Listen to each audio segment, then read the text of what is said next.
I'm Liz Hirsh Naftali, and welcome to the Capital Coffee Connection. I'm excited because today we have an amazing guest, and before I introduce her, I really just want to remind everyone why we're doing this podcast. So many times people look at our elected leaders and they say, oh, he's just a politician, oh, she's just a politician, like as if they're a cutout with just a stump speech. And the goal of the Capital Coffee Connection is to really be able to have a fun cup of coffee and to connect and to share stories. If you think about like the human genome, it pretty much says that everybody on Earth, more than 8 billion people, are 99.6% the same. So I look at it and I think, what is the 0.4% that separates us, and how do we use our differences actually to strengthen us collectively? I was thinking about my guest today, and you know, there's people out there that they have just one name, and people are like, oh, I know exactly who that is. And there's amazing women who you can just say their name, and people are like, I totally know. Cher, Beyonce, Oprah, Adele, Rihanna, but they're all singers and performers. But today we have an amazing woman who is an elected leader, who is right up there with those women that I just announced. And she has been, for many years, fighting for the voiceless, fighting for the marginalized, and has truly looked and seen young people that need to be elevated and supported, and made that her real mantra of her life. And she's fearless, and even larger than her strong beliefs is her huge and very generous heart, and that is Maxine. So, in introducing you, I would like to say welcome, Congresswoman Waters, but welcome, Maxine, who everybody knows you by that name. Wow. I'm not so sure, but I like it. It's a good one, right?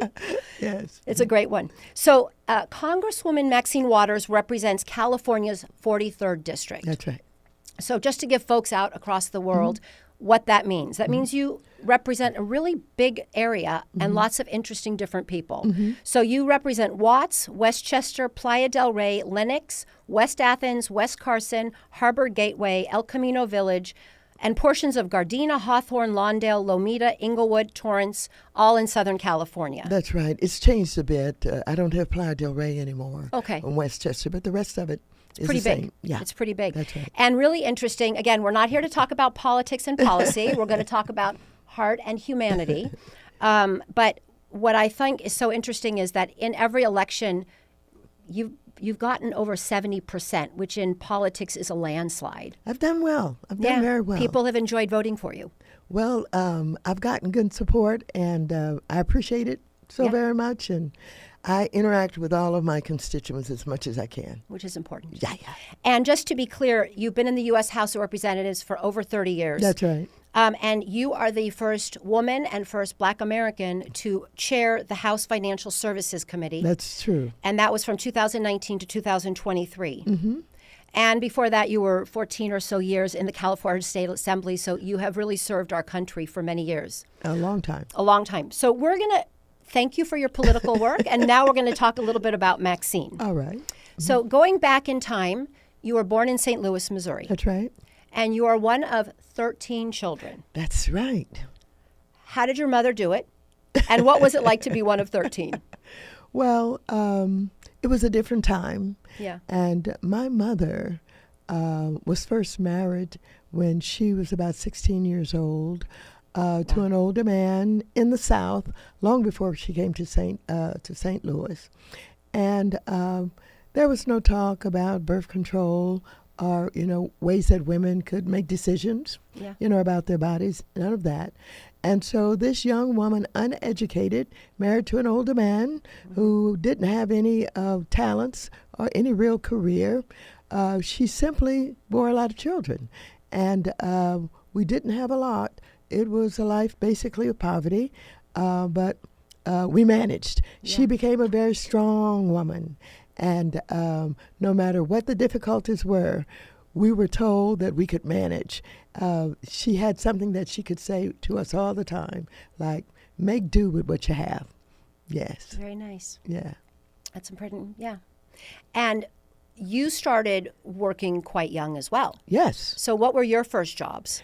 I worked at Thompson's Restaurants in St. Louis, downtown, segregated restaurant. I cleaned tables, and we could not eat in the restaurant at that time.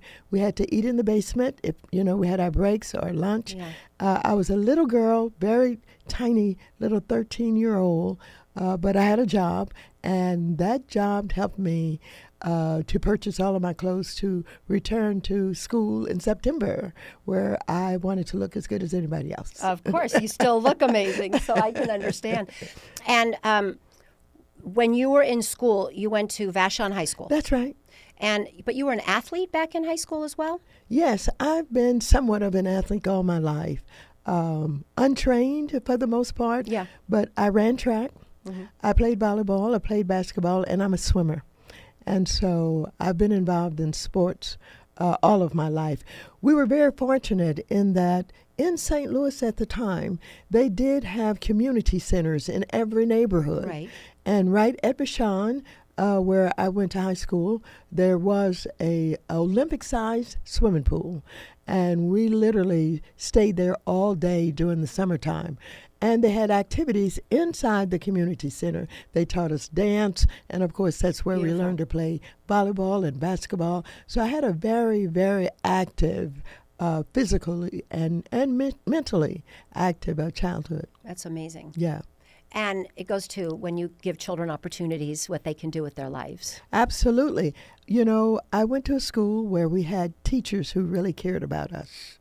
And I have some stories to tell. Yeah, just give us one really great either story of something that happened or a teacher, because I think what we've been asking folks is to share that experience with them. All right. There was a teacher. Her name was Mrs. Scott. And she was very strict and disliked by most of the children there. And she would come into the restrooms to check to see if anyone was playing hooky.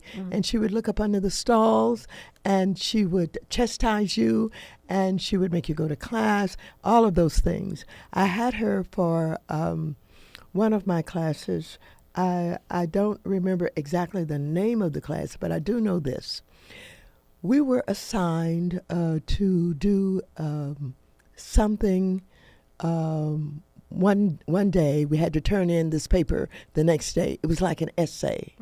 It was something that you cared about or you knew about. And of course, being Maxine, as I was then, I didn't do my homework. But I went to class the next morning, and I remembered, my goodness, I think I can put this paper together before she collects them. And I thought about what I had seen the night before on television. There was a show that was done by a well-known author. His name was Arthur Godfrey, I believe is his name. And he had a woman on who was an opera singer. She was an African-American woman, and she was extraordinary. I'd never seen that before. Right. Her name was Grace Brumbury. So I quickly wrote about Grace Brumbury and the fact that I'd seen that show the night before, and I turned the paper in, and this Miss Scott, who's supposed to be this mean old teacher, loved it. She put me in her car and took me to Grace Brumbury's home that way. very day. That's beautiful. And I was able to present that paper to her and her mother. That's amazing. And I want you to know that there was a wonderful article in the New York Times about a month ago. She passed, but she had a wonderful life. She was an extraordinary opera singer, and she sang all over the world. Amazing. But I met her when I was in high school. All because you quickly decided you had to get a paper done. That's right. And you had the opportunity to see that show. That's right. I love it. That's a great story. Okay, so after high school, then you moved to L.A. Yes. And what got you to come to L.A., or what was calling for you on the West Coast? Well, when I came to L.A., I was married. I married very young. I came to Los Angeles, and we lived with relatives, my husband's relatives, for a while. And I went to work downtown in a dress factory. That's what I knew to do, and I could get a job very quickly. And I didn't have any special talent. I couldn't operate the machines, but I did what is known as clip work. I clipped the threads. Oh yeah, I know clip work. after the garments were made. And so that carried me for a while. But then I met friends, And I heard about the telephone company. And I thought, well, let me try this. I became an operator working for AT&T.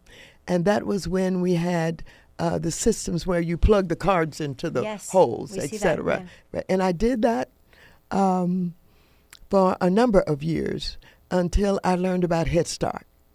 And my girlfriend and I, who both worked for the telephone company, heard about this war on poverty, where there was going to be this program that was going to give families the opportunities to send their children to Head Start, which would give them an opportunity to get involved with education very early, and parents could determine their children's destiny. Yeah. And so I worked at the telephone company. I learned every code that you had to learn. All of the area codes, I knew them by heart. If you told me your area code, I could tell you exactly where you were from. Exactly where you lived. Yeah, but that was a lot of learning in what they called overlap. How do you do 2 or 3 things at the same time? And so that stays with you for the rest of your life. Exactly. And you find yourself, utilizing, those skills that were taught to you in a place like the telephone company. Which isn't sexy and romantic in the same, but it's hard work. It's hard work, and we had to sell telephones. Yeah. I was selling the little pink Princess telephones. I had one. I remember it, yeah. Well, we were doing that. We got credit for that. We did all of that until we heard about the war on poverty, my girlfriend and I, and we explored what it was all about. Yes. And I ended up getting a job in Head Start. I had not finished college at the time. And I went back to school, and I went to Cal State Los Angeles. I finished college while I was working for Head Start. And Can you tell a little bit what Head Start is? Because I'm not sure everybody knows. Head Start was a program for preschoolers. It was a program that was a part of the war on poverty to give families the opportunities to get their children introduced to education. Right. And it was a very good program, and still is. It's still funded by the federal government. Yeah. And I went to work as one of 3 in the classroom. At that time, they were still experimenting with what's the best way to teach children. They came out with the Montessori type teaching, all of that. And I was the 3rd person in the classroom, assisting the teacher and the second to the teacher. And I learned an awful lot, not only about interacting with children and how to, get the best out of them and how to appreciate them and respect them. And so Head Start was a very important part of my life. And I went to school. I was attending Cal State LA at the same time that I was working in Head Start. And not only did I work in Head Start as an assistant teacher, I moved up and I was promoted, and I ended up being a supervisor of volunteer services, which put me in touch with not only the volunteers, but with the parents. Yeah. And I started to work with parents and create workshops and travel around and do different things, learn different ways, different cultures, because we had our Latinx, we had our, African Americans for the most part, and we had at that time, we had many of our Caucasian children. Yeah. And I was in South Bay for the most part. I was down around Wilmington and Torrance area. And so I learned a lot about other cultures and other ways of life. And so it was a big moment for me in my life. And it was then that I decided that I wanted to do something about the way that the funding was handled in the federal government with all of the different programs. And then I learned that it was elected officials that had something to do with all of that. Exactly. And then I got inspired, and the rest is history. Well, good. You saved me from my question of what inspired you to get into becoming an elected official. But you got there naturally, which was seeing a need. Yes. And understanding that there is a way to make a difference. That's right. Through our elected officials in our government. Absolutely. And at that time, the war on poverty was basically very new. And we had to lobby very hard to keep it funded. Yeah.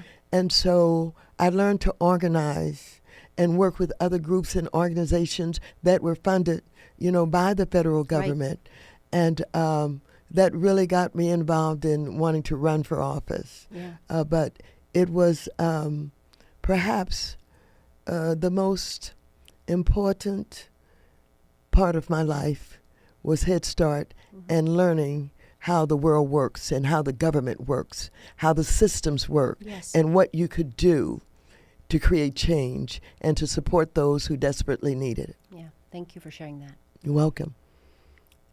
How do you balance, and how have you, with having a family, flying across the country to D.C.? How do you balance being an amazing leader, but a family, and what do you do to make it work, and how does that work? Well, my children were young when I started, and I didn't have access to child care Right. in the way that, families would have now. But we had the older ladies in the communities who took care of our children while Right. we worked.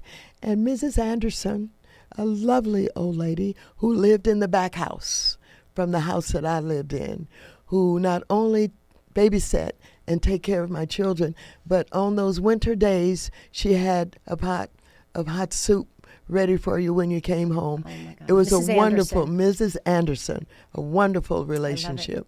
I love it. Yes. Yeah. There's a quote that I wanted to read, which I Yes. think talks a lot about you, especially because you've been doing this for so long. Yes. And you'll know who made this quote, and I'll say only afterwards. It says, "What counts in life is not the mere fact that we have lived. It is the difference we have made to the lives of others that will determine the significance of the life we lead." Nelson Mandela. And I know that you had a very special relationship with Nelson Mandela. That's right. But I think of you when I read this quote, because you have worked and you've just explained that how important it is. It's not about your office, not about a title, Yes. but how important it is to make a difference in people's lives. Absolutely. And I go back a little bit to Head Start before I talk about No, please do. Nelson. Yeah. Because when we enrolled those children, we had children with learning disabilities. We had children who were not getting physical examinations. They had needed speech therapy, on and on and on. And we, in Head Start, we had a comprehensive health care program to give examinations to the children. And we discovered many of those children who were dysfunctional and why they were dysfunctional. And we were able to get them connected with the healthcare system so that they could, become the persons that they could be. Right. To get to their problems Yeah, that early was on. very, very important. And we saw it. I saw it firsthand. Yeah. So I think that's one of the most important things about Head Start was the way that we were able to really identify why children were having problems, why they were dysfunctional, parents that didn't have health care, didn't have a primary doctor, none of that. Right. But Head Start changed their lives. Thank you. That was very important. Nelson Mandela. Yeah. It's so funny because I was just looking at a picture of him Yeah. a few days ago. I was absolutely taken when I learned about apartheid and what it was and how it worked. And so not only did I read a lot about it, I decided as a member of the California State Assembly that I was going to introduce some legislation to deal with it. This gets a little bit political, but at the time that, we were beginning to talk about what to do about apartheid, I learned that there were so many businesses that were doing business in South Africa, American firms, big firms that were doing business in South Africa. And even though they were not a part of the apartheid system, they supported it just by doing business there. And so I came up with legislation to divest. That was when you were in the California State Assembly. In the California State Assembly, to divest have those firms divest from doing business in South Africa, and it passed under a Republican governor. Right, Pete Wilson? Duke Machen. Oh, Duke Machen. That's Okay, right. Yeah. And so I connected with people all over the country, with a lot of colleges and universities, and they took the issue up, and they got involved in getting rid of apartheid and challenging their boards to do something about their relationships, et cetera, et cetera. And of course, I learned a lot about the ANC, the African National Congress. I visited when many of those who had been in prison were released from prison. I visited the Bantusans, where people lived in, nothing but cardboard and, ragged tents, etc. A very horrible existence. And so I continued to work to see Nelson Mandela become president, who had been in prison for 30-something years. Yeah. See him become president. And I attended the inauguration ceremonies, and to see the planes that were a part of the apartheid system do maneuvers over this swearing in of this ex-prisoner who is now becoming president. And, of course, I brought him to Los Angeles, where we had a huge outpouring of people at the sports arena in Los Angeles, where he and his wife at the time, Minnie Mandela, showed up. And it was just a wonderful time and a wonderful experience. And it was a worldwide experience because so many countries were involved in that effort. Yeah. There's so much about how you have lived your life that represents how he lived his life, and how people that are willing to take a chance and willing to forgive and willing to open up their hearts and understanding, again, for the children and for the future, are willing to put in the time and the energy. And that isn't political. That's just the heart and the humanity. Thank you for that. And I think that Nelson Mandela was one of a kind. He was an extraordinary man, and I can't even think of myself as being, the same as he. But I do have some beliefs.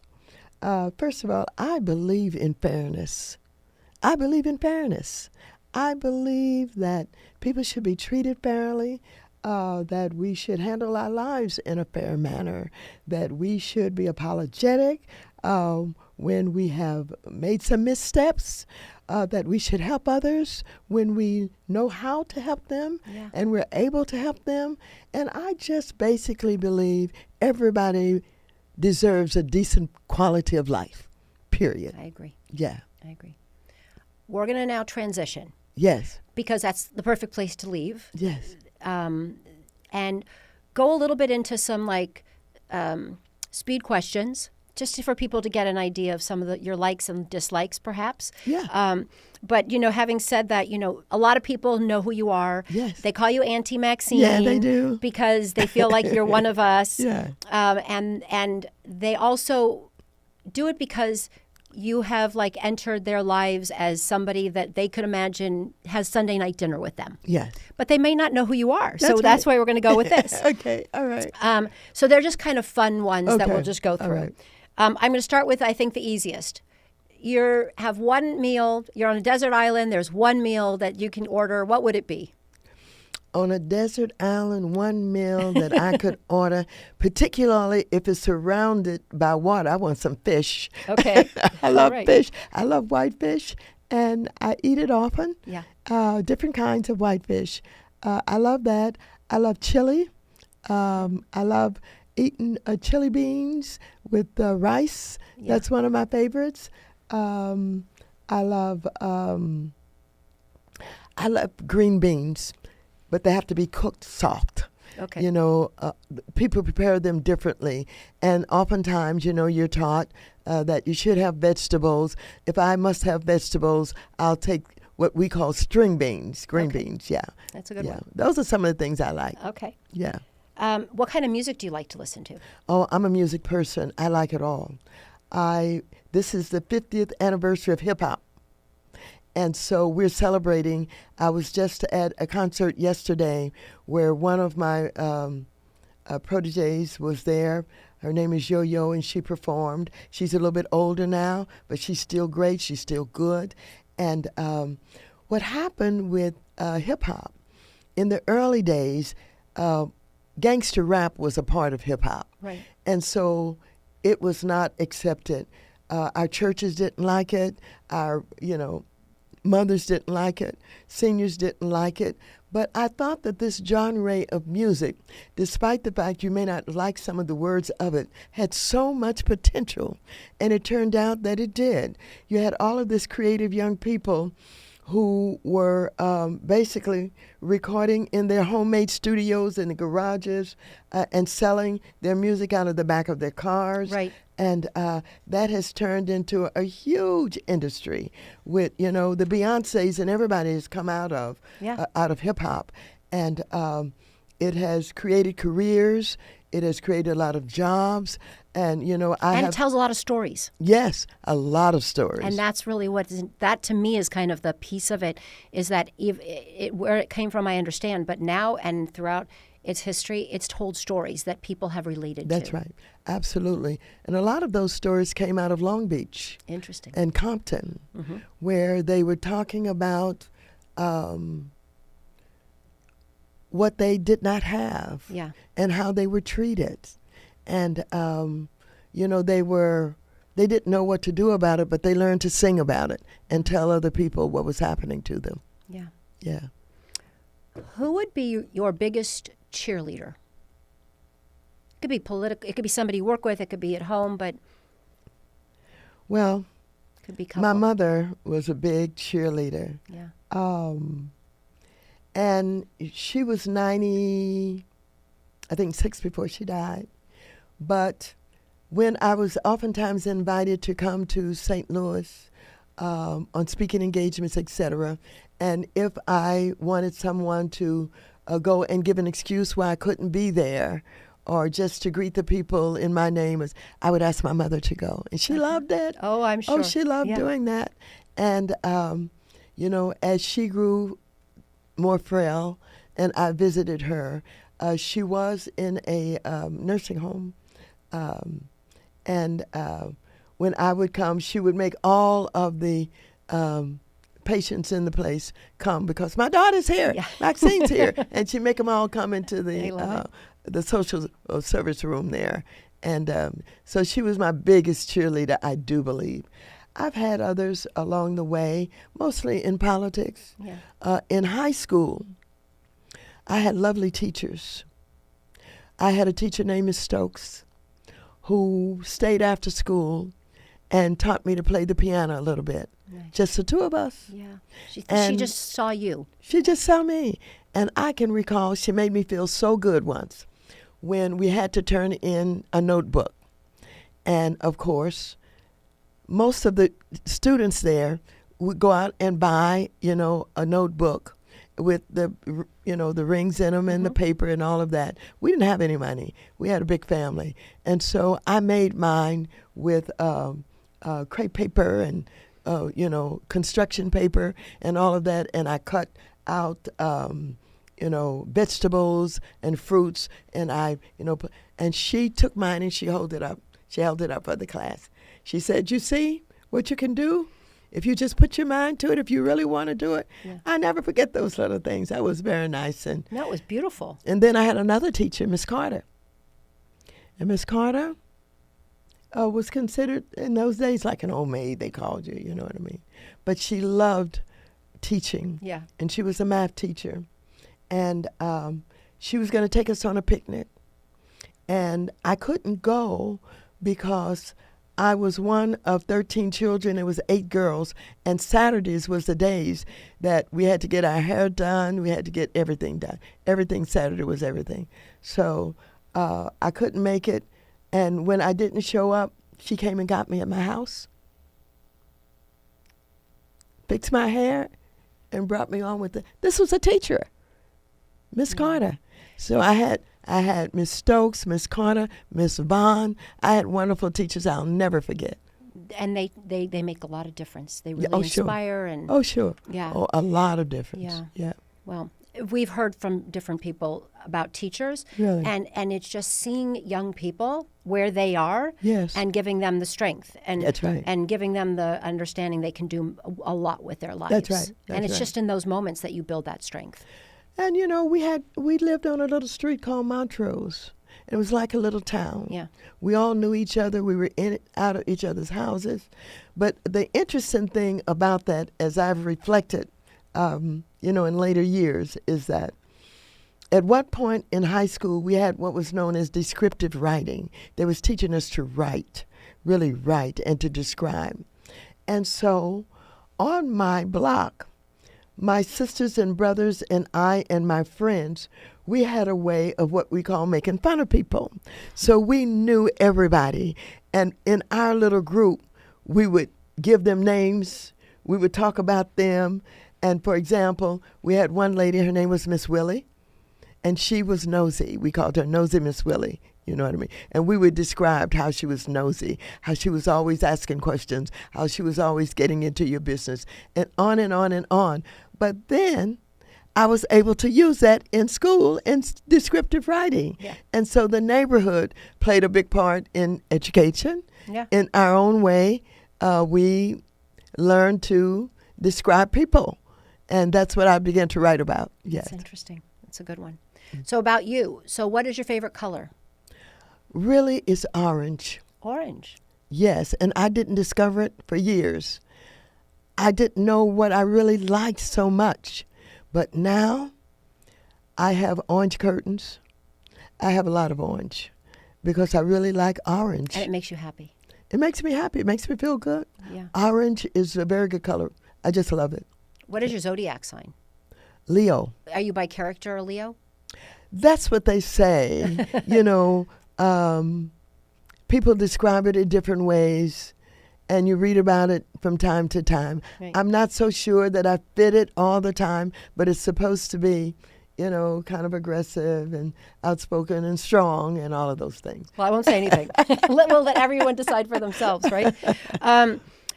If you had to do a household chore and you had to pick your favorite one, which one would it be? It would not be dishes. It would not, you know what I think it would be? I think it would be, first of all, choosing things from the Goodwill and from, places where you go to buy secondhand stuff, Yeah. and then placing them in the house. In So different decorating ways. of sorts. A little bit of decorating. And I am, I'm old in age now, but I've always been old in what I like. I love antiques. Yeah. And so in between speaking engagements, Yeah. wherever I go, I'm looking to see, what's interesting. And I've collected over the years everything from perfume bottles. I still have all of my radios. I have the floor Philcos and the table ones. Right. I still have a lot of those. And Do you want to tell people what a radio is? No, I'm just kidding. I have them all throughout the house. Do they work? Yeah, Oh, some wow. work. One I was just looking at does not work. It needs rewiring. Yeah. But yeah, I have a couple that really do work very well. Amazing. And old phonographs. Yeah. Phonographs, I have those. But I like going into secondhand stores And finding. and all kinds of odd places Yeah. and finding odd things and then placing them and giving them for gifts sometimes. Yeah, it's fun. Yeah. It's fun. What is the thing that you do if you're having a down day and you're just feeling like everything is coming down? What can you do, and what kind of things do you do to get yourself back up? Well, one of the things is lookaloo. I like looking at architecture, and I like I will go and look in houses that are for sale, and look at the way that they are constructed, and all of that. So I like doing that. And Washington D.C. is a great place to experience all kind of architecture. You never ever see enough. You never see everything. Right. Every day is almost you're noticing something you had not seen before. So I like doing that.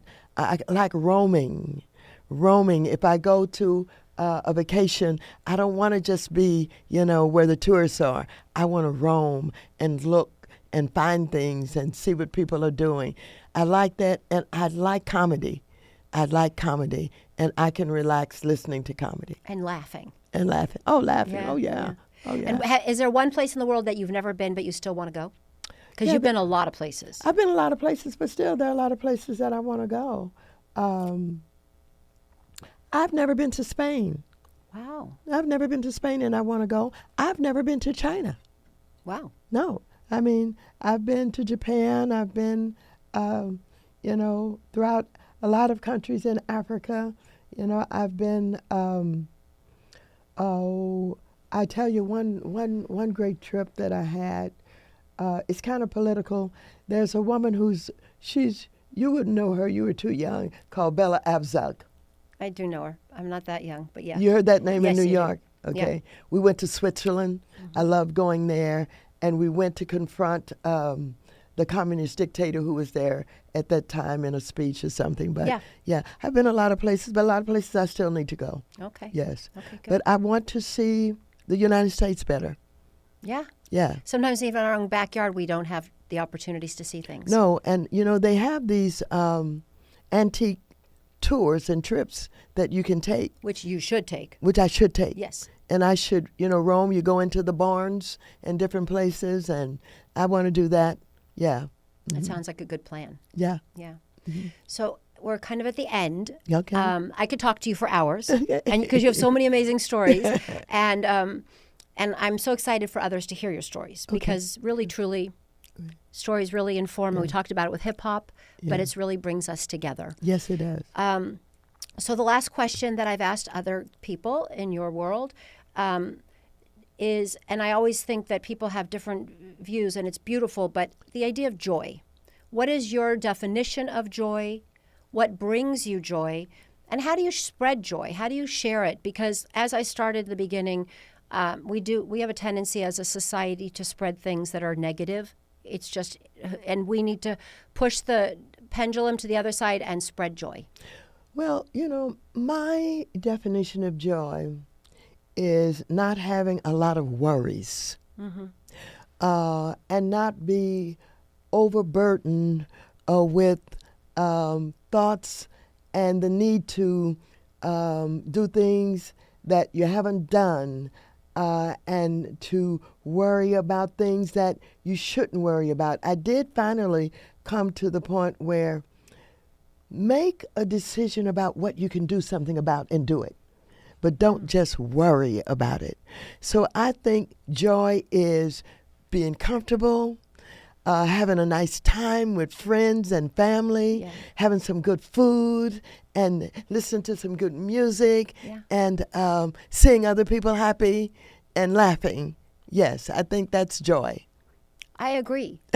And I think that we need more and more of that. All the things that you've just included in the recipe. And I want to thank you because first sharing your stories, sharing yourself with our country, but also on behalf of so many children who you have, when you were actually physically working at Head Start, but through your career, what you've done, because it turns out to be so many people whose lives have been affected by good work, and mostly children.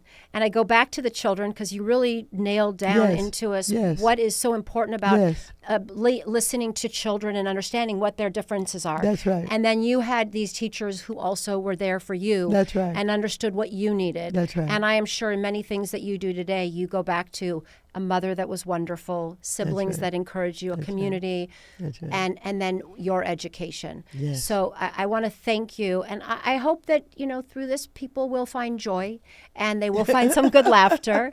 But just thank you for being who you are, Maxine. Okay, thank you for having me. Hi, it's Liz. Please join me every Tuesday for coffee to talk about heart and humanity with our elected leaders. Ciao.